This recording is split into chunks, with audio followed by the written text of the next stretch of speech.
আমরা কি করে বুঝবো যে আল্লাহ তাআলা আমাদের ভালোবাসেন? কিভাবে বুঝবো যে তিনি আমাদেরকে পছন্দ করেন, ভালোবাসেন?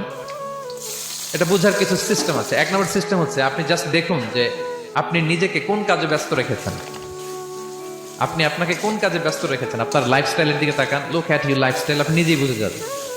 আপনি যদি দেখেন যে না, আপনার ভালো ভালো কাজে আপনার ব্যস্ততা, আপনার এঙ্গেজমেন্ট ভালো লোকদের সাথে, আপনার সার্কেলটা ভেরি গুড সার্কেল, ভালো কাজে আপনার মন টানে, আপনি ভালো কাজ করেন, যদি আপনার কার্যক্রম এরকম হয়, তাহলে বুঝে নেবেন আল্লাহ তাআলা আপনাদেরকে ভালোবাসেন। আলহামদুলিল্লাহ।